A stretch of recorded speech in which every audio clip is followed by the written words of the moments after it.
മിശിഹായിൽ പ്രിയ സഹോദരി സഹോദരന്മാരെ, ഷെൻസ്റ്റാട്ട് ദൂതിലേക്ക് നിങ്ങൾക്ക് എല്ലാവർക്കും സ്വാഗതം. വിശുദ്ധ യോഹന്നാന്റെ സുവിശേഷം അധ്യായം 1:26 മുതൽ 38 വരെയുള്ള തിരുവചനങ്ങൾ. 6-ാം മാസം ഗബ്രിയേൽ ദൂതൻ ഗലീലായിൽ നസറത്ത് എന്ന പട്ടണത്തിൽ ദാവീദിന്റെ വംശത്തിൽപ്പെട്ട ജോസഫ് എന്നു പേരായ പുരുഷനുമായി വിവാഹം ചെയ്തിരുന്ന കന്യകയുടെ അടുത്തേക്ക് ദൈവത്താൽ അയക്കപ്പെട്ടു. അവളുടെ പേര് മറിയം എന്നായിരുന്നു. ദൂതൻ അവളുടെ അടുത്ത് വന്ന് പറഞ്ഞു, ദൈവകൃപ നിറഞ്ഞവളെ സ്വസ്തി, കർത്താവ് നിന്നോടുകൂടെ. ഈ വചനം കേട്ട് അവൾ വളരെ അസ്വസ്ഥയായി. എന്താണ് ഈ അഭിവാദനത്തിന്റെ അർത്ഥം എന്ന് അവൾ ചിന്തിച്ചു. ദൂതൻ അവളോട് പറഞ്ഞു, മറിയമേ, നീ ഭയപ്പെടേണ്ട, ദൈവസന്നിധിയിൽ നീ കൃപ കണ്ടെത്തിയിരിക്കുന്നു.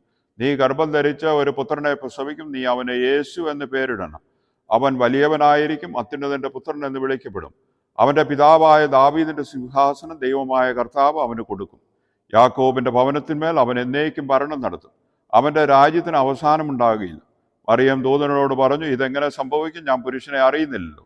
ദൂതൻ ഇങ്ങനെ മറുപടി പറഞ്ഞു, പരിശുദ്ധാത്മാവ് നിന്റെ മേൽ വരും, അത്യുന്നതന്റെ ശക്തി നിന്റെ മേൽ ആവസിക്കും. ആകയാൽ ജനിക്കാൻ പോകുന്ന ശിശു പരിശുദ്ധൻ, ദൈവപുത്രൻ എന്ന് വിളിക്കപ്പെടും. ഇതാ നിന്റെ ചാർച്ചക്കാരി വൃദ്ധയായ എലിസബത്തും ഒരു പുത്രനെ ഗർഭം ധരിച്ചിരിക്കുന്നു. വന്ധ്യ എന്ന് പറഞ്ഞിരുന്ന അവൾക്ക് ഇത് 6-ാം മാസമാണ്. ദൈവത്തിന് ഒന്നും അസാധ്യമല്ല. മറിയം പറഞ്ഞു, ഇതാ കർത്താവിൻ്റെ ദാസി, നിന്റെ വാക്ക് എന്നിൽ നിറവേറട്ടെ. അപ്പോൾ ദൂതൻ അവളുടെ മുമ്പിൽ നിന്ന് മറഞ്ഞു. നമ്മുടെ കർത്താവായ മിശിഹായിക്ക് സ്തുതി. മിശിഹായിൽ പ്രിയ സഹോദരി സഹോദരന്മാരെ, ഇന്ന് മംഗളവാർത്ത തിരുനാളാണ്. പരിശുദ്ധ കന്യകാമറിയത്തെ ദൈവത്തിൻ്റെ അമ്മയായി തിരഞ്ഞെടുത്ത മംഗളവാർത്ത, സത്വാർത്തയുടെ തിരുനാൾ. എന്താണ് ഇവിടെ സത്വാർത്ത? കർത്താവിൻ്റെ മുമ്പിൽ നീ കൃപ കണ്ടെത്തിയിരിക്കുന്നു എന്ന് ദൈവത്തിൻ്റെ ദൂതൻ ഒരു സാധു സ്ത്രീയോട് പറയുകയാണ്. മറിയമേ, നീ നന്മ നിറഞ്ഞവളാണ്. അതാണ് മറിയത്തെ അഭിസംബോധന ചെയ്തുകൊണ്ട് പറയുന്ന സദ്വാർത്ത. നന്മ നിറഞ്ഞവളാണ്. അവളെ തിരഞ്ഞെടുക്കുകയാണ്. ദൈവത്തിൻ്റെ അമ്മയാകാനായിട്ട് അവളെ തിരഞ്ഞെടുക്കുന്നു. ഇത് നമുക്ക് നൽകുന്ന വലിയ ഒരു സന്ദേശം. മംഗളവാർത്ത കാലം അല്ലെങ്കിൽ മംഗളവാർത്ത എന്ന് പറഞ്ഞാൽ നല്ലത്, ഒരു മനുഷ്യനെക്കുറിച്ച് നല്ലത്, നന്മ നിറഞ്ഞവളെ സ്തുതി എന്നാണ് ആ ഗബ്രിയേൽ ദൈവദൂതൻ പരിശുദ്ധ കന്യകാമറിയത്തെക്കുറിച്ച് പറയുന്നത്. ദൈവത്തിൻ്റെ ദൂതൻ ആ കന്യകയുടെ അടുത്ത് വന്ന് അവൾ നന്മ നിറഞ്ഞവളാണെന്ന് പറയത്തക്ക വിധം നന്മ നിറഞ്ഞ വ്യക്തിയായിരുന്നു പരിശുദ്ധ കന്യകാമറിയം.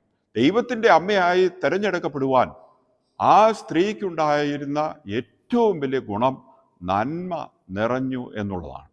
നമുക്ക് നന്മയുള്ള വ്യക്തിയായി മാറാം, നന്മ കൊണ്ട് നിറയ്ക്കാം. അപ്പോൾ നമുക്കും ദൈവത്തിൻ്റെ പുത്രിയായി, ദൈവത്തിൻ്റെ പുത്രനായി തീരാൻ സാധിക്കും. അതോടൊപ്പം തന്നെ മംഗളവാർത്ത എന്ന് പറഞ്ഞാൽ സദ്വാർത്തയാണ്. മറ്റുള്ളവരെക്കുറിച്ച് നമ്മൾ പറയുന്നത് നല്ലതാകട്ടെ. പ്രായോഗികമായിട്ട് നമുക്ക് 2 തീരുമാനങ്ങൾ ഇന്നെടുക്കാം. 1, നമ്മൾ നന്മ നിറഞ്ഞ വ്യക്തികളായി മാറാം. 2, നല്ലത് ചിന്തിക്കുകയും നല്ലത് പറയുകയും ചെയ്യാം. കർത്താവിൻ്റെ ദൂതൻ പറഞ്ഞതുപോലെ നന്മ നിറഞ്ഞവളെ സ്തുതി എന്ന് പറയത്തക്ക വിധം ഒരു ജീവിതം നയിക്കാൻ നമുക്ക് പരിശ്രമിക്കാം. പരിശുദ്ധ കന്യകാമറിയം ഈ മംഗളവാർത്ത തിരുനാൾ ദിവസം നമ്മെ സഹായിക്കട്ടെ. പ്രസാദപരനാഥൻ നമ്മെ വഴി നടത്തട്ടെ. ഈശോ നമ്മെ അനുഗ്രഹിക്കട്ടെ.